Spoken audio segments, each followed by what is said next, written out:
জিসান, আমি আর তোর কোনো কথা শুনতে চাই না। আমার বোনের বিয়ে আর তুই যাবি না। তুই এখন এই মুহূর্তে আমার সাথে যাবি, নয়তো তোর সাথে আমার সম্পর্ক দি এন্ড। শুভ, বোঝার চেষ্টা কর ভাই। আম্মু আমাকে যেতে দেবে না, আর আমি তো কখনো কোথাও গিয়ে থাকিনি, এটা তো তুই জানিস। ঠিক আছে, আমি আন্টির সাথে কথা বলবো। চল বাসা যাব। বলেই শুভ বাইকে উঠে বসে আমাকেও বসতে বলে। বাধ্য হয়েই বাইকে উঠে বসি। চলুন যেতে যেতে কিছু অজানা কথা জেনে নেই। আমি জিশান মাহমুদ, আব্বু জীবন মাহমুদ, আর আম্মু আহানা মাহমুদ। আব্বু একজন মোটামুটি মানের ব্যবসায়ী, আর আম্মু পুরোপুরি গৃহিণী। আর আমি আব্বু আম্মুর একমাত্র আদরের বাদর ছেলে। বাদর ছেলে কেন বললাম সেটা গল্পের সাথে থাকলেই বুঝতে পারবেন।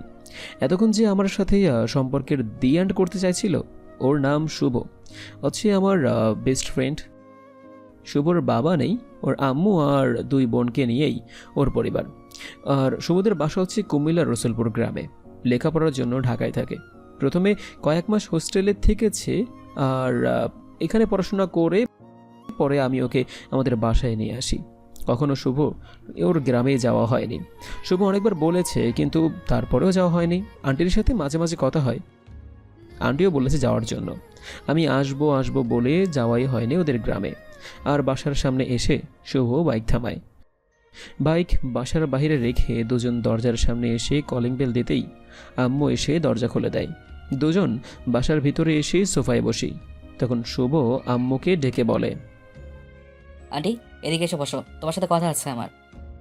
হুম, বল। কি এমন গুরুত্বপূর্ণ কথা শুনি? তোদের দুই পাদরের বাদরামি ছাড়া আর কিছু আছে নাকি? আন্টি, তোমাকে তো বলেছি আমার বোনের বিয়ে। হুম, আর 10 দিন পর। আমরা তো যাব বলেছি বিয়ের 2 দিন আগে। আবার এখন কি হলো?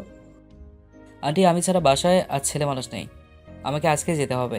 আর জিসানকেও আমি আজকে আমার সাথে করে নিতে চাইছি। আর বিয়ের 2 দিন আগে এসে আমি তোমাকে আর আঙ্কেলকে নিয়ে যাব। ঠিক আছে, নিয়ে যা। তবে ওখানে গিয়ে দুজন কিন্তু বাদরামি করবি না। ভদ্র ছেলের মতো থাকবে। ঠিক আছে আন্টি, তুমি যেভাবে বলবে সেভাবেই করব। আমরা তাহলে রেডি হয়ে নেই, এখন রওনা দিলে যেতে যেতে সন্ধ্যা হয়ে যাবে। আম্মু এত সহজে রাজি হয়ে যাবে আমার ভাবনারও বাইরে ছিল। তারপর দুজন উঠে রুমে এসে ফ্রেশ হয়ে নেই। আন্টি নাকি তোকে যেতে দেবে না? কত বাহানা বানালি! দেখলি তো, আন্টি যাওয়ার জন্য অনুমতি দিয়ে দিল। আম্মু এত সহজে রাজি হয়ে যাবে আমি জানতামই না। আচ্ছা, এখন রেডি হয়ে নে তাড়াতাড়ি করে। দুজন রেডি হয়ে ব্যাগে জামা কাপড় ভরে নিয়ে নিচে আম্মুর কাছ থেকে বিদায় নিয়ে বাসা থেকে বের হয়ে রিক্সা নিয়ে চলে আসি বাস স্টেশনে। আর টিকিট কাউন্টারে এসে 2টা টিকিট কাটলাম। তারপর বাসে উঠে বসে আছি দুজন। শুভ কিছু খাবার আনার জন্য বাস থেকে নেমে দোকানে যায়। হঠাৎ মোবাইলের রিংটোনটা বেজে ওঠে। পাশের সিটে তাকিয়ে দেখি শুভর মোবাইলটা বাজছে। মোবাইল হাতে নিয়ে দেখি স্ক্রিনে রাত্রি লেখা। কল রিসিভ করতেই ওপাশ থেকে বলে, ভাইয়া তুমি রওনা দিবে কখন? আমরা তোমার জন্য এখনো বিয়ের শপিং করিনি। কথা বলছো না কেন ভাইয়া? এত মিষ্টি কণ্ঠ শুনে কি বলবো বুঝতে পারছি না। আমি যেন হারিয়ে গিয়েছি এই কণ্ঠের মাঝে। আমাকে চুপ করে থাকতে দেখে মোবাইলের ওপাশ থেকে আবার বলে, কি হলো তোমার? বোবাই ধরেছে তোমাকে? আমি কিছু জিজ্ঞেস করছি তো। আপু সেই কাল থেকে তোমাকে আসতে বলছি, তুমি আজকে সকালেই আসবে বললে। এখন দুপুর হতে চললো। আমি তোমার ভাইয়া নয়, আমি তোমার ভাইয়ার বেস্ট ফ্রেন্ড জিশান। ও আপনি? ভাইয়ার মোবাইল আপনার কাছে কেন? ভাইয়া কোথায়? শুভ খাবার আনতে একটু বাইরে গিয়েছে। আমি বাসেই বসে আছি, একটু পরেই বাস ছাড়বে। আর তুমি কি শুভর ছোট বোন? আমি সবার ছোট। আচ্ছা তাহলে আসুন, আপনারা, রাখছি। বলেই আমাকে আর কিছু বলার সুযোগ না দিয়ে রাত্রি কলটা কেটে দেয়। আমি মোবাইলের দিকে তাকিয়ে একা একা হাসছি। যার কণ্ঠ এত সুন্দর, সে দেখতে না জানি কত সুন্দর হবে। হঠাৎ শুভ এসে আমার পাশে বসে বলে, কিরে, আমার মোবাইল হাতে নিয়ে আসছিস কেন? তোর ছোট বোন কল করেছিল, তুই কখন যাবি সেটা জানার জন্য। তুই বলে দিয়েছিস তো আমরা রওনা দিয়েছি? হুম, বলেছি। বলেই দুজন সিটে হেলান দিয়ে চোখ বন্ধ করে নেই। একটু পর বাস রওনা দেয় কুমিল্লার উদ্দেশ্যে। ভাইয়ার থেকে তার বন্ধুর কথা অনেক শুনেছি। আম্মুর সাথে প্রায় কথা বলতো, আমার সাথে কখনো কথা হয়নি। আজ প্রথম কথা বললাম ওনার সাথে। কণ্ঠটা তো অনেক মিষ্টি, দেখতে কেমন কে জানে। আমি আপুর রুমে এসে আপুর সাথে গল্প করতে থাকি। কুমিল্লা আসতে আসতে প্রায় সন্ধ্যা হয়ে গিয়েছে। আমি একটা ফলের দোকানে এসে কিছু ফল নিতে গেলে শুভ বলে, কিরে, ফল নিয়ে কি হবে? এই প্রথম তোদের বাসায় যাচ্ছি, খালি হাতে যাব নাকি? কিছু নিতে হবে না, চল তো। তুই থাম তো।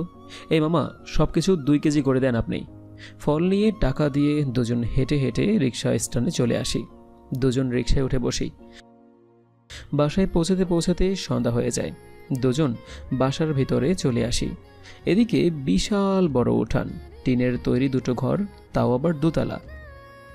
আবার 2তলায় কাঠের তৈরি ব্যালকনিও আছে। অন্যদিকে 2টা মেয়ে দৌড়ে এসে শুভকে জড়িয়ে ধরে। আমি পাশে দাঁড়িয়ে ওদের ভাই বোনের কাণ্ড দেখতে থাকি। কেমন আছো ভাইয়া? এত শুকিয়ে গেছো কেন তুমি? আমার মতো শুরু করেছিস তুই? আমি অনেক ভালো আছি, তোরা কেমন আছিস? আম্মু কোথায়? আমরাও ভালো আছি।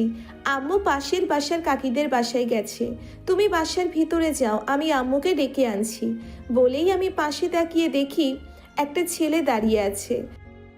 পরনে ব্ল্যাক শার্ট, ব্ল্যাক প্যান্ট, চোখে সাদা ফ্রেমের চশমা, তাও স্টাইলিশ। বুঝতে পারলাম উনিই ভাইয়ার বন্ধু জিশান। আরে তোদের সাথে পরিচয় করে দেওয়া হয়নি, ও আমার বেস্ট ফ্রেন্ড জিসান। ফাইনালি আমাদের বাসায় এসছে রিয়ার বিয়ের জন্য। জিসান, ও রিয়া আর ও রাত্রি, সবার ছোট। আচ্ছা, কেমন আছো তোমরা? জি ভাইয়া, ভালো আছি। আপনি ভালো আছেন তো? এত সুন্দর মেয়ের মুখে ভাইয়া ডাক শুনে মনটা হারিয়ে গেল রে। কিন্তু কিছুই করার নেই। ভালো আছি। ভাইয়া তুমি ওনাকে নিয়ে ভিতরে যাও, আমি আম্মুকে ডেকে আনছি। বলেই রাত্রি চলে যায়। শুভর সাথে ওর রুমে চলে আসি। আর রিয়া আমাদের পানি এনে দেয়। একটু পর আন্টি এসে আমাকে দেখে বলে, বড় লোকের তাহলে আমাদের বাসায় আসার ইচ্ছা হলো? এইভাবে কেন বলছেন আন্টি? লেখাপড়া নিয়ে বিজি থাকার কারণে তেমন একটা আশা হয় না। আর বাসার বাইরে থাকার অভ্যাস নেই তো, তাই আর কি। থাক, আর বাহানা দিতে হবে না। শুভ তো ভার্সিটি বন্ধ হলে আসে, ওর সাথে আসলে হতো না? না এসে সত্যিই ভুল করেছি। আরও আগেই আসলে রাত্রির সাথে এতদিনে হয়তো ভাব হয়ে যেত। আপনাদের একটা কথা বলি, কাউকে বলবেন না কিন্তু। রাত্রির কণ্ঠ শুনে তখনই কিন্তু ক্র্যাশ খেয়েছি। আর দেখার পর সোজা পা পিছলে একদম প্রেমে পড়ে গিয়েছি। দুজন গিয়ে ফ্রেশ হয়ে এসো বাবা, অনেক পথ জার্নি করে এসেছো।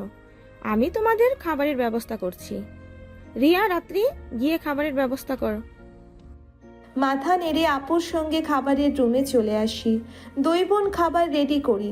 ভাইয়া আর জিশান আসলে দুজন খাবার খেয়ে নেয়। আমি সব কিছু গুছিয়ে রেখে রুম থেকে বের হয়ে দরজার সামনে দাঁড়িয়ে দেখি জিশান ভাই উঠোনে একা দাঁড়িয়ে আছে। মনে হচ্ছে কি খুঁজছে। আমি ওনার কাছে গিয়ে বলি, কি লাগবে আপনার? না, আসলে আশেপাশে কোনো দোকান আছে কি? গেট থেকে বের হয়ে হাতে বামে 1 মিনিট হাঁটলেই দোকান। ভাইয়াকে ডেকে দিচ্ছি আমি। ও মনে হয় ঘুমিয়ে পড়েছে। কাল সকালে নাকি তোমাদের নিয়ে শপিংয়ে যাবে। আমি তোমাকে তুমি করে বলেছি বলে রাগ করছো না তো আবার? রাগ করবো কেন? আপনি ভাইয়ার বন্ধু আর আমার অনেক বড়। তুমি করেই তো বলবেন। আচ্ছা চলুন, আমি আপনাকে নিয়ে যাচ্ছি দোকানে। তোমাকে কষ্ট করতে হবে না, ওকে? আমি একাই যাচ্ছি। কষ্ট কেন হবে? চলুন তো আমার সাথে। তোমাকে সাথে করে নিলে যে জন্য যাব সেটা তো হবে না। আরে না না, রাত হয়ে গেছে। এত রাতে তোমাকে বাড়ির বাইরে যেতে হবে না, আমি যেতে পারবো। Are you sure? শিওর। এটা বলেই বাড়ির বাইরে এসে হাতের বামে একটু হাঁটার পরেই দোকান পেয়ে যাই। দোকানদারের কাছে গিয়ে একটা সিগারেট আর একটা সেন্টার ফুড দিতে বলি। দোকানদার সিগারেট আর সেন্টার ফুড দিলে আমি সিগারেট জ্বালিয়ে একটু দূরে এসে সিগারেটটা শেষ করে সেন্টার ফুড মুখে দিয়ে খেতে খেতে বাসায় চলে আসি। রাতে খাওয়া দাওয়ার পর একটা সিগারেট আমার রোজকার রুটিন। এদিকে শুভর রুমে এসে দেখি শুভ ঘুমিয়ে আছে। আমি মোবাইল হাতে নিয়ে আম্মুকে কল করি, আর সাথে সাথে আম্মু কল রিসিভ করে। জিসান বল, পৌঁছেছিস কখন ওখানে? একটু আগেই এসে পৌঁছেছি আম্মু, আর খাবার খেয়ে রুমে আসলাম মাত্র। আচ্ছা, সাবধানে থাকিস। আর শুভকে ছাড়া একা একা কোথাও যাওয়ার প্রয়োজন নেই। তুমি এমন করে বলছো যেন আমি ছোট বাচ্চা আম্মু। ছোট বাচ্চা নস তুই, নতুন জায়গা কিছুই তো চিনিস না, তারপরও গ্রাম। আচ্ছা ঠিক আছে, কোথাও যাব না। তোমরা খেয়েছো? একটু পর খাবো। আচ্ছা, এখন ঘুমিয়ে পড়, অনেক পথ জার্নি করে গিয়েছিস। আমি ঠিক আছে বলে কল কেটে মোবাইল রেখে শুয়ে পড়ি।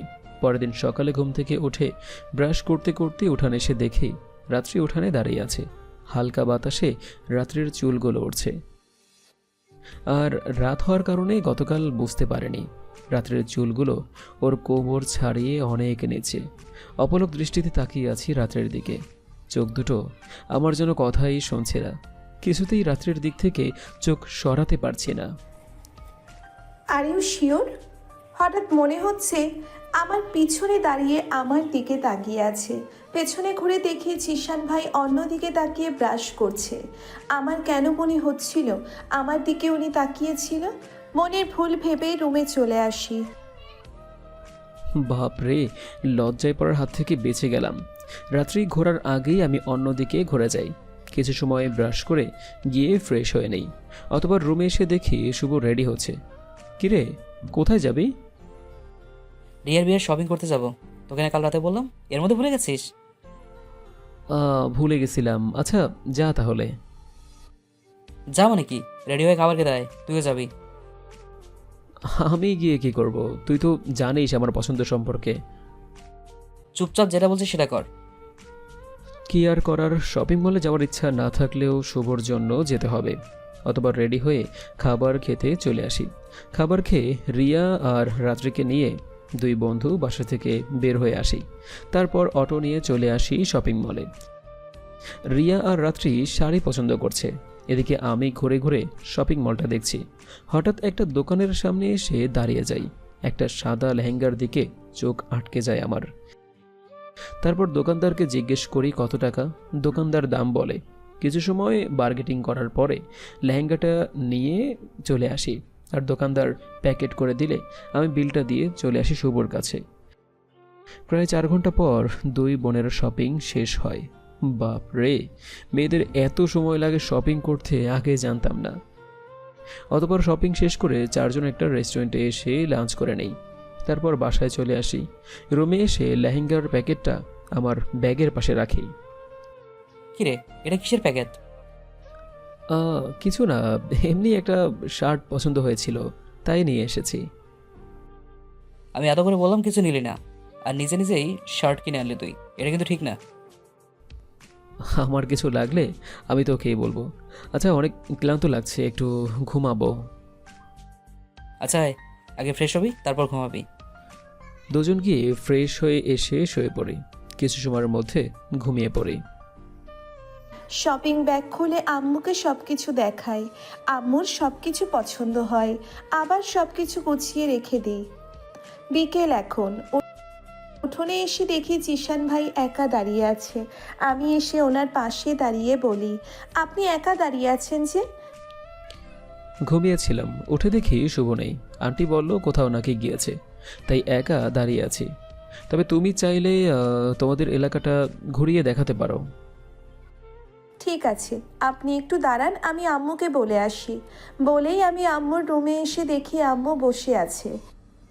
কি রে মা, তুই কিছু বলবি? ভাইয়া কোথায় গেছে আম্মু? ওর বন্ধুরা নাকি কল করে যেতে বলেছে, সেখানেই গেছে। তুই হঠাৎ শুভকে কেন খুঁজছিস? কিছু লাগবে? জিশান ভাই আমাদের এলাকা ঘুরে দেখতে চাইছে, আমি কি নিয়ে যাব আম্মু? আচ্ছা যা, তবে তাড়াতাড়ি চলে আসিস।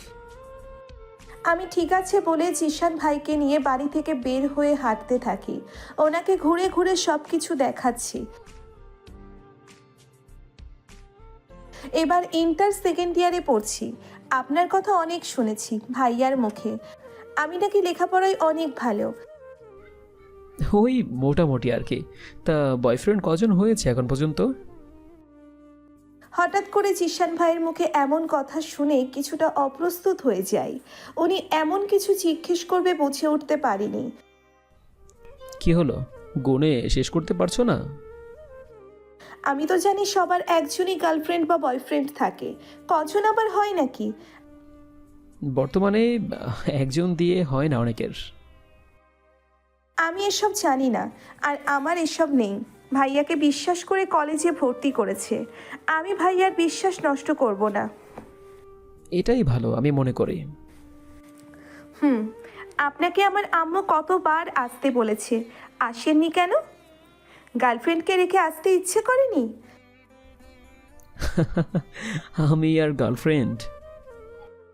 কেন, আপনি তো দেখতে মাশাআল্লাহ অনেক সুন্দর। আপনার গার্লফ্রেন্ড নেই এটা কেউ বিশ্বাস করবে না। এটাই তো প্রবলেম, আমি সিঙ্গেল, কেউ বিশ্বাসই করে না। ওখানে একটা পুকুর আছে, আশেপাশে অনেক কাজ আছে, ওখানে গিয়ে বসি, চলুন। আমি ঠিক আছে বলে রাত্রির সাথে পুকুর পাড়ে এসে বসে পড়ি। তারপর দুজনের মধ্যে কিছু সময় নীরবতা ভেঙে আমি বলি, তারপর কোনো ছেলে প্রপোজ করেনি? সেটা তো করেই, কিন্তু আমি তাকে ভাইয়া ডেকে চলে আসি। তোমাকে প্রপোজ করে আর তুমি তাকে ভাইয়া ডাকো? এছাড়া আর কি করব? আচ্ছা, আপনার আব্বু আম্মু আসলো না কেন? আব্বুর একটু কাজ আছে, আর বিয়ের 2 দিন আগে চলে আসবে। তোমাদের এলাকা তো অনেক সুন্দর, আগে না এসে ভুল করেছি। এইটুকু দেখেই? আমাদের এলাকায় আরো অনেক সুন্দর সুন্দর জায়গা আছে, দেখার আছে। আমি শুনেছি এখানে কোথাও যেন বাগান আছে, তার সামনে অনেক বড় পুকুরও আছে। একটু সামনেই সেই জায়গা, কাল আপনাকে নিয়ে যাব, কেমন? ঠিক আছে, তাহলে কাল বিকেলে তুমি আমাকে সেখানে নিয়ে যাচ্ছ? আচ্ছা, এখন বাসায় যাই, চলুন, সন্ধ্যা নেমে আসছে। দুজন উঠে বাসার দিকে হাঁটতে থাকি। রাস্তায় শুভর সাথে দেখা হয়ে যায়। কিরে, তোর কোথায় গিয়েছিলি? উনি আমাদের এলাকা ঘুরে দেখতে চেয়েছিল, তাই একটু সামনে নিয়ে গিয়েছিলাম। তুই তো আমাকে একা একা রেখেই চলে গেলি ঘুরতে, আর একা ভালো লাগছিল না, তাই রাত্রিকে নিয়ে ঘুরতে গিয়েছিলাম। আচ্ছা চল বাসা যাই, সন্ধ্যা হয়ে যাচ্ছে। 3 জন হাঁটতে হাঁটতে বাসায় চলে আসি। বাসায় এসে রুমে এসে বসে আছি। কিছু সময় পর সবাই উঠানে বসে গল্প করছি। শুভ, তুই কালকে গিয়ে সবাইকে দাওয়াত দিয়ে আসিস, আর পরশুদিন রিয়ার শ্বশুরবাড়ি থেকে লোকজন আসবে। আচ্ছা আমার ঠিক আছে, সমস্যা নেই। রাতে খাবার খেয়ে শুভকে নিয়ে দোকানে চলে আসি। 2 বন্ধু সিগারেট খেয়ে সেন্টার ফুড খেতে খেতে বাসায় চলে আসি। কিছু সময়ের মধ্যে শুভ ঘুমিয়ে পড়ে। আমি দোতলার ব্যালকনিতে এসে দাঁড়িয়ে আছি। হঠাৎ কারো আসার শব্দে পাশে তাকিয়ে দেখি রাত্রি। আরে, তুমি এখনো ঘুমাওনি যে? ঘুম আসছিল না, তাই ব্যালকনিতে আসলাম। আপনি এত রাতে এখানে ঘুমাননি কেন? ঘুম আসছিল না, তাই এখানে এসে দাঁড়িয়ে আছি। তোমাদের আত্মীয় স্বজনরা এখনো আসেনি যে? কাল পরশু থেকে সবাই আসা শুরু করবে, সবাই তো কাজে নিয়ে বিজি, তাই। তোমার আপুর কি লাভ ম্যারেজ হচ্ছে? ছেলেটা আপুর 1 বছরের সিনিয়র। 3 বছর আগে দুজনের পরিচয় হয়েছিল। কিছুদিন আগে ছেলে তার বাবা মাকে নিয়ে আমাদের বাসায় এসেছিল, ভাইয়াকে সব বলেছিল। সব শুনে ভাইয়া রাজি হয়ে যায়। ভালোবাসার মানুষকে জীবনসঙ্গী হিসেবে পাওয়াটা মানে এতটা সোজা নয়, অনেক কষ্টকর একটা বিষয়। তোমার আপু লাকি অনেক। সেটা তো অবশ্যই। আচ্ছা, রাত অনেক হয়ে গেছে, গিয়ে ঘুমিয়ে পড়ুন। Good night. বলেই রাত্রে চলে যায়। আমিও এসে শুভর পাশে শুয়ে পড়ি। কিছু সময়ের মধ্যে ঘুমিয়ে পড়ি। পরের দিন বিকেলে রাত্রির সাথে চলে আসি সেই ঐতিহাসিক পুকুরের পাড়ে। আর পুকুরের চারপাশে অনেক গাছ। পুকুরের ঘাটতলায় গিয়ে দুজন পাশাপাশি বসে পড়ি। রাত্রি একটা সাদা 3 পিস পরেছে, বেশ সুন্দর লাগছে রাত্রিকে। আমি এক পলকে ওর দিকে তাকিয়ে আছি। হঠাৎ জিশান ভাইয়ের দিকে তাকিয়ে দেখি উনি আমার দিকে তাকিয়ে আছে এক পলকে। আমি কিছুটা লজ্জা পেয়ে মাথা নিচু করে বলি, এমন করে তাকিয়ে আছেন কেন? রাত্রির কথা শুনে অপ্রস্তুত হয়ে যাই, আর অন্যদিকে তাকিয়ে চোখ বন্ধ করে ঠোঁট কামড়ে আছি। কি বলবো বুঝতে পারছি না, কেন যে এভাবে তাকিয়ে থাকতে গেলাম। ওনার অবস্থা দেখে মুখে হাত রেখে হাসছি। ওনাকে সহজ করার জন্যে বলি, আচ্ছা জায়গাটা কেমন লাগলো বললেন না তো? অনেক সুন্দর জায়গাটা, তোমাদের গ্রামে না আসলে এত সুন্দর জায়গাটা দেখাই হতো না। ভাইয়ার সাথে আরও আগে আসলে এতদিনে সব কিছু চিনে যেতেন। আমাদের কথার মাঝে হঠাৎ ওনার মোবাইল বেজে ওঠে। উনি মোবাইল বের করে কল রিসিভ করে কথা বলতে থাকে। কেমন আছো আম্মু? এই তো ভালো আছি বাবা। ওখানে গিয়ে তো মাকে ভুলে গেছিস, একবারও তো কল করলি না নিজে থেকে। কি যে বলো না আম্মু, এখানে এসে ঘুরে সব কিছু দেখছি, তাই কল করতে পারিনি। আব্বু কেমন আছে? আমরা ভালো আছি, বেশি ঘোরাঘুরি করার দরকার নেই, নতুন এলাকা কিছু চিনিস না। তুমি চিন্তা করো না আম্মু, আব্বুকে নিয়ে তাড়াতাড়ি চলে আসো। আচ্ছা, আমরা 2-3 দিনের মধ্যেই আসছি, নিজের খেয়াল রাখিস। বলেই আম্মু কলটা কেটে দেয়। রাত্রির দিকে তাকিয়ে দেখি সে আমার দিকে এক পলকে তাকিয়ে আছে। আপনার আম্মু আপনাকে নিয়ে অনেক চিন্তা করে মনে হয়, তাই না? বাসার বাইরে কখনো থাকা হয়নি তো, তাই আর কি। আর আব্বু আম্মুর একমাত্র ছেলে আমি। সেটা আপনার কথা শুনেই বুঝতে পেরেছি। চলুন হাঁটা যাক। বলেই দুজন ঘুরে ঘুরে পুকুরের চারিপাশে দেখাতে থাকি। কিছু সময় পর দুজন বাসায় চলে আসি। দেখতে দেখতে গায়ে হলুদের দিন চলে আসে। আব্বু আম্মু গতকাল এসেছে, শুভ আর আমি সব কিছু সাজাচ্ছি। হঠাৎ রাত্রি হাতে করে শরবত নিয়ে আসে। শরবত হাতে নিয়ে রাত্রির দিকে তাকিয়ে আছি। আর এই কয়েকদিনের মধ্যে রাত্রির সাথে খুব ভালো একটা সম্পর্ক হয়ে গিয়েছে। শরবত খেয়ে গ্লাসটা দিন। এভাবে তাকিয়ে থাকলে শরবত ঠান্ডা থেকে গরম হয়ে যাবে। একটা কথা ভাবছি। কী কথা ভাবছেন শুনি? এখনো সাজনি, তাতেই এত সুন্দর লাগছে। সাজলে না জানি আরো কত সুন্দর লাগবে। ছেলেরা তো তোমার পিছনে পিছনে ঘুরবে। ইস, এত গুছিয়ে মিথ্যে কথা বলেন কি করে আপনি? একটু মিথ্যা কথা বলছি না, সত্যি বলছি। ভীষণ সুন্দর লাগছে তোমাকে। কিরে, তোরা দুটো কি ফিস করছিস? জিসান একটু পর হলুদের অনুষ্ঠান শুরু হবে, এখন অনেক কিছুই বাকি। তুই এখন রেডি হসনি কেন? তোদের মেয়েদের সাজতে সাজতে সারা রাত শেষ হয়ে যাবে। যা গিয়ে রেডি হয়ে নে তাড়াতাড়ি। আমি মাথা নেড়ে তাড়াতাড়ি বাসার ভেতরে চলে আসি। খুব ভয় পেয়ে গিয়েছিলাম, ভাইয়া যদি উল্টোপাল্টা কিছু ভাবতো তাহলে। এই লোকটা পারেও বটে। সব সময় এত ভারিয়ে বলার কি আছে সব সময়? এই কিছুদিনের মধ্যেই খুব ভালো লাগতে শুরু করেছে এই মানুষটাকে। এটা কি ভালোবাসা নাকি শুধু ভালো লাগা বুঝতে পারছি না। একদিকে উনি আমার ভাইয়ার বন্ধু, অন্যদিকে ওনাকে ভালোবাসি কিনা বুঝতে পারছি না। সব চিন্তা বাদ দিয়ে আপুর রুমে এসে দেখি আপুকে সাজানোর কাজ চলছে। কিছু সময় আপুর পাশে বসে থেকে নিজের রুমে এসে গায়ে হলুদের জন্য আনা শাড়ি বের করে পরতে থাকি। আপুর গায়ে হলুদের অনুষ্ঠান শুরু হয়ে গেছে। স্টেজের এক পাশে দাঁড়িয়ে আছি, আম্মু আপুকে হলুদ দিয়ে দিচ্ছে। হঠাৎ পেছন থেকে কেউ কানের কাছে এসে ফিসফিস করে বলে, এত সুন্দর করে সাজার কারণ কি? ছেলেরা কিন্তু পাগল হয়ে যাবে সব। আমার কথা শুনে রাত্রি আমার দিকে ঘুরে তাকালো। পরনে হলুদ শাড়ি, ফুল দিয়ে হাতের চুড়ি বানিয়ে পড়েছে, ফুলের তৈরি কানের দুল পড়েছে। মেকআপ খুব একটা করেনি বোঝাই যাচ্ছে। ঠোঁটে গোলাপি রঙের হালকা লিপস্টিক। এক পলকে তাকিয়ে আছি রাত্রির দিকে। পিছনে ঘুরে দেখি জিশান ভাই আমার পিছনে দাঁড়িয়ে আছে। আকাশি রঙের একটি পাঞ্জাবি পরেছে, চুলগুলো জেল দিয়ে সেট করা, কয়েকটা চুল কপালে পড়ে আছে, হাতে দামি ব্র্যান্ডের ঘড়ি। শরীর থেকে খুব সুন্দর একটা স্মেল আসছে। উনি তাকিয়ে আছে আমার দিকে আর আমি তাকিয়ে আছি ওনার দিকে। এতক্ষণ কোথায় লুকিয়ে ছিলেন? লুকিয়ে থাকবো কেন, রেডি হতে লেট হয়ে গেছে। মেয়েদের পাগল করার জন্য এত সুন্দর করে সেজে গুজে এসেছেন তাই না? আমাকে দেখে কেউই পাগল হবে না, তবে তোমাকে দেখে অনেক ছেলেই পাগল হবে, 100%। মোটেও না, আপনাকে দেখতে খুব সুন্দর লাগছে। তোমাকেও দেখতে ভীষণ সুন্দর লাগছে। আজ যে কত প্রপোজ পাবে আল্লাহই জানে। এবার একটু বেশি বেশি হয়ে গেছে। কিরে জিসান, তুই এখানে রাত্রির সাথে কি করছিস? আরে আমি তো রাত্রির কাছে তোর কথাই জিজ্ঞেস করছিলাম, তোকে খুঁজে পাচ্ছিলাম না।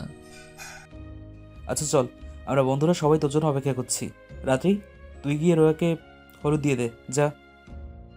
হঠাৎ করে ভাইয়াকে দেখে খুব ভয় পেয়েছিলাম, কিন্তু জিশান ভাই সব কিছু ভালো মতোই ম্যানেজ করেছে। ভাইয়া জিশান ভাইকে নিয়ে চলে যায়। আমি স্টেজে উঠে আপুকে হলুদ দিতে থাকি। কিছু সময় পর আমি আর শুভ একসাথে স্টেজে উঠে রিয়াকে হলুদ দেই। হলুদ দেওয়ার পর্ব শেষ হলে সবাই ডান্স করতে থাকে। একজন রাত্রিকে নাচতে বলে। রাত্রি আমার দিকে তাকায়, আমি মাথা নেড়ে না বলি। রাত্রি ডান্স করবে না জানায়। শুভ ভাইয়ার বন্ধুরা সবাই মিলে একসাথে ডান্স করছে। ভাইয়া গিয়ে জিশান ভাইকে টেনে ডান্স করতে বলে। সবাই মিলে একসাথে ডান্স করতে থাকে। রাত প্রায় 3:30 বাজে। সব কিছু শেষ হয়, সবাই গিয়ে ঘুমিয়ে পড়ে। আমি ওপরে এসে ব্যালকনিতে দাঁড়িয়ে আছি। সবাই একসাথে শুভদের বাসার পিছনে বিয়ার খাই। এরপর স্টেজে এসে সবাই শুয়ে পড়ে। আমি উপরে তাকিয়ে দেখি রাত্রি দাঁড়িয়ে আছে। আমি রুমে এসে রাত্রির জন্য আনা লেহেঙ্গাটা নিয়ে উপরে চলে আসি। রাত্রি আমাকে দেখে বলে, ঘুমাবেন না আপনি? সবাই তো ঘুমিয়ে পড়েছে, কাল তো আবার বলবেন কাজ আপনাদের। এখনই ঘুমিয়ে পড়ব। তুমি এত রাতে এখানে কি করছো? গিয়ে ঘুমিয়ে পড়ো। বাসায় অনেক মানুষ, আমি রুমে অনেকজন শুয়েছি, জায়গাই নেই। আচ্ছা, আপনি কি ড্রিঙ্ক করেছেন? শুভর বন্ধুরা জোর করে খাইয়েছে, তবে অল্প খেয়েছি, বেশি না। বাট তুমি বুঝলে কি করে? স্মেল আসছে। হাতে কি আপনার? কি আছে সেটা তুমি কালকেই দেখো, আর এটা তোমার জন্য। যদি পছন্দ হয় কালকে বিয়েতে পইরো এটা। বলে আমি লেহেঙ্গার প্যাকেটটা রাত্রির হাতে দেই। রাত্রি হাতে নিয়ে আমার দিকে তাকিয়ে বলে, এটা আবার কখন এনেছেন? যেদিন বিয়ের শপিং করতে গিয়েছিলাম। রাত অনেক হয়ে গিয়েছে, গিয়ে ঘুমিয়ে পড়ো। বলেই জিশান ভাই চলে যায়। আমি প্যাকেটটা বুকে জড়িয়ে ধরে একটা রুমে এসে শুয়ে পড়ি। পরের দিন সকালে ঘুম থেকে উঠে ফ্রেশ হয়ে নাস্তা করে নিই। এখানে আসার পর থেকে তো আমার ছেলেকে চিনতেই পারছি না। কারো প্রেমে পড়েছিস নাকি? কি যে বলো না আম্মু, আর আমাকে দেখে মনে হচ্ছে যে আমি বদলে গেছি। মনে হচ্ছে? আচ্ছা শোন না, শুভর ছোট বোনকে আমার কিন্তু খুব পছন্দ হয়েছে, তোর সাথে খুব ভালো মানাবে। আমি বলছিলাম কি, শুভর আম্মুর সাথে কথা বলি? জি বলো আম্মু। তুমি যদি এসব নিয়ে কথা বলতে হয় তাহলে আগে রিয়ার বিয়ে হোক, তারপর তুমি যা বলবে আমি তাই শুনবো। আগে রিয়ার বিয়েটা হোক। ঠিক আছে, আমার ছেলে আমার কথা শুনে এখনো। এর চেয়ে বেশি কিছু একজন মা আর কি চায়? আমি মুচকি হেসে আম্মুকে জড়িয়ে ধরি। আমার মনের কথাই বলেছে আম্মু। আমিও যে রাত্রিকে ভালোবাসতে শুরু করেছি। জিশান ভাইয়ের দেওয়া প্যাকেটটা খুলে দেখি সাদা রঙের একটা লেহেঙ্গা, ভীষণ সুন্দর। মুচকি হেসে লেহেঙ্গাটা বুকে জড়িয়ে ধরি। লেহেঙ্গা পরে ম্যাচিং সব কিছু পরে নিই। রুম থেকে বের হয়ে আশেপাশে তাকিয়ে জিশান ভাইকে খুঁজছি। উনি সবাইকে খাওয়াতে ব্যস্ত। আমি গিয়ে ওনার থেকে কিছুটা দূরে দাঁড়িয়ে ওনার মোবাইলে কল করি। হঠাৎ মোবাইলটা বেজে ওঠে। পকেট থেকে মোবাইলটা বের করে দেখি রাত্রি কল করেছে। আমি একজনকে দাঁড় করিয়ে একটু দূরে এসে কল রিসিভ করি। কোথায় তুমি? কল করলে? বাম দিকে ঘোরেন। আমার কথা শুনে জিশান ভাই আমার দিকে ঘোরে। আমার দিকে এক পলকে তাকিয়ে আছে। কল কেটে আমার কাছে এসে আমার দিকে পলকহীনভাবে তাকিয়ে আছে। ওয়াও, খুব সুন্দর লাগছে তো তোমাকে এই ড্রেসটাতে। মনে হচ্ছে ড্রেসটা তোমার জন্যই বানানো হয়েছে। ওনার কথা শুনে লজ্জা পেয়ে মাথা নিচু করে নিই। লজ্জা পেলে তো তোমাকে আরো বেশি কিউট লাগে। আপনি ইচ্ছে করে আমাকে সব সময় লজ্জা দেন, খুব পচা আপনি। সেটা না হয় বুঝলাম, নিজেকে লুকিয়ে রাখো। এসো খাবে, একটু পর তো আবার তোমার আপুর বর চলে আসবে। জিশান ভাই যে টেবিলে খাওয়াচ্ছে আমি গিয়ে সেই টেবিলে বসে পড়ি। জিশান ভাই নিজে আমাকে সব কিছু বেছে বেছে আমার প্লেটে দিচ্ছে। খাওয়া শেষে বান্ধবীদের সঙ্গে গেটের সামনে অপেক্ষা করছি আপুর বরের জন্যে। কিছু সময় পর রিয়ার বর চলে আসে। গেটের থেকেই একটু দূরে আমি দাঁড়িয়ে আছি। রাত্রি আর ওর বান্ধবীরা হাতে মিষ্টি নিয়ে দাঁড়িয়ে আছে। কয়েকটা ছেলের সাথে রাত্রি হেসে হেসে কথা বলছে। এটা দেখে খুব রাগ হচ্ছে। গেটের কাজ শেষ করেই সবে ভিতরে চলে আসে। আমি গিয়ে এক কোণে চেয়ারে বসে পড়ি। আপুর 3 জন দেবর আমার সাথে মজা করছে, আমিও তাদের সাথে দুষ্টুমি করতে থাকি। একজন বলে, এত মিষ্টি বিয়ান পেলে আর কি লাগে। হাসাহাসি করতে থাকি সবার সাথে। কিছু সময় পর আপুর বিয়ের কাজ সম্পূর্ণ হলে আপুকে নিয়ে চলে যাই। আপু যাবার সময় খুব কান্না করে। পুরো বাড়ি নীরবতায় ছেয়ে গেছে। ভাইয়া এক কোণে বসে আছে। আম্মু চুপচাপ বসে আছে কাকিদের সাথে। জিশান ভাইয়ের আব্বু আম্মু একপাশে বসে কথা বলছে, কিন্তু জিশান ভাইকে কোথাও দেখতে পাচ্ছি না। সেই কখন থেকে ওনাকে দেখছি না। কোথায় গিয়ে বসে আছে কে জানে।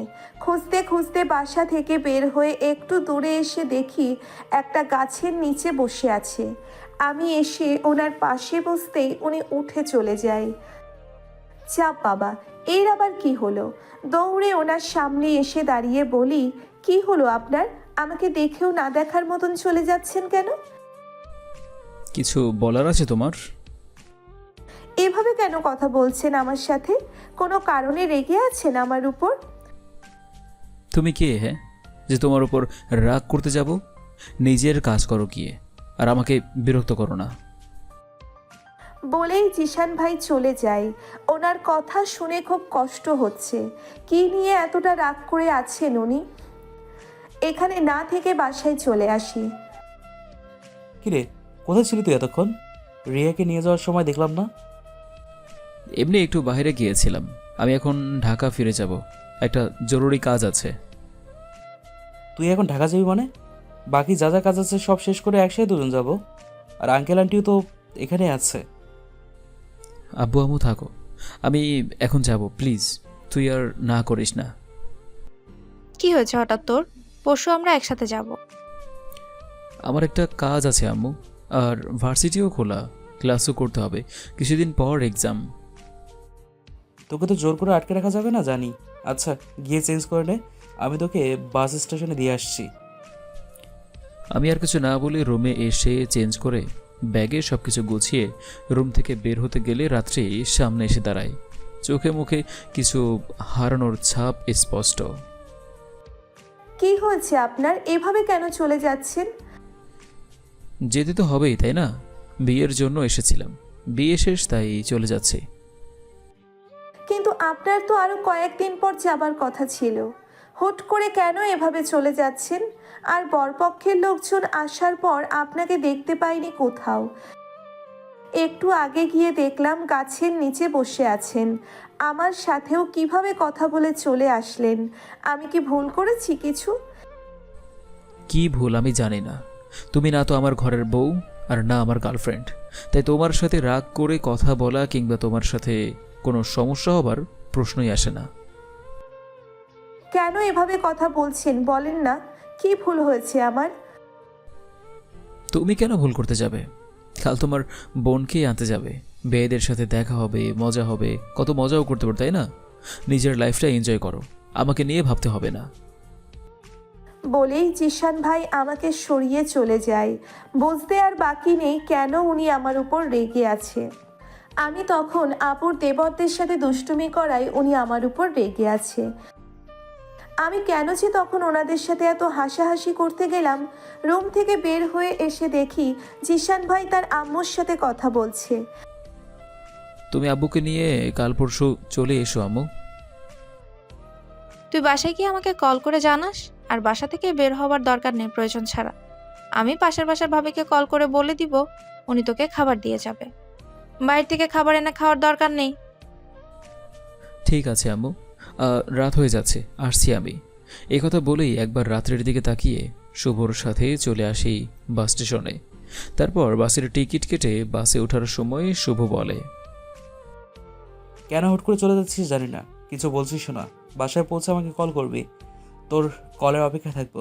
সাবধানে যাস, আমি কয়েকদিনের মধ্যে আসছি।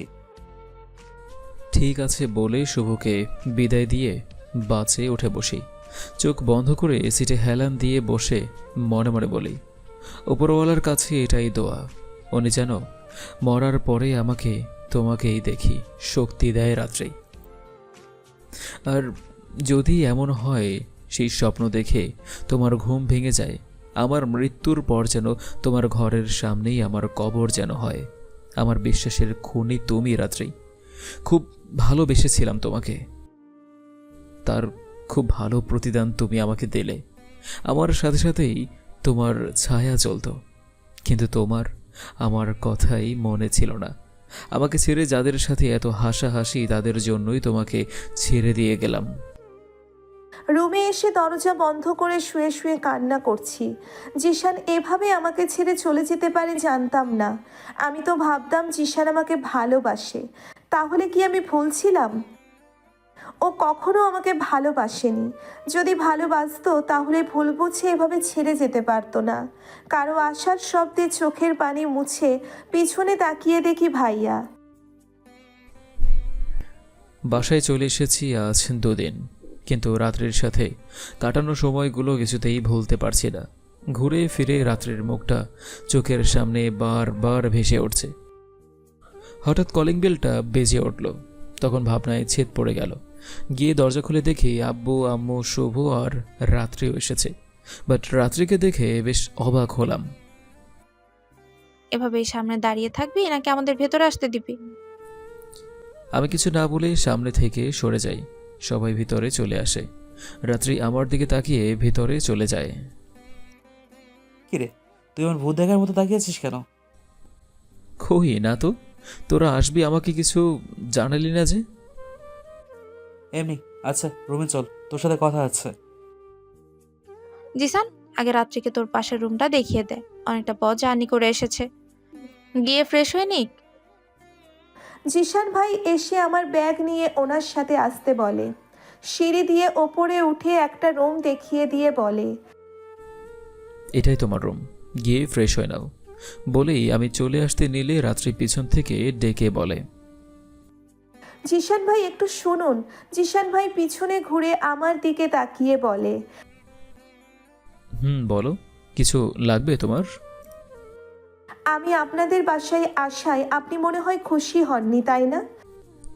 এমন কেন হবে, গিয়ে ফ্রেশ হয়ে নাও, যাও।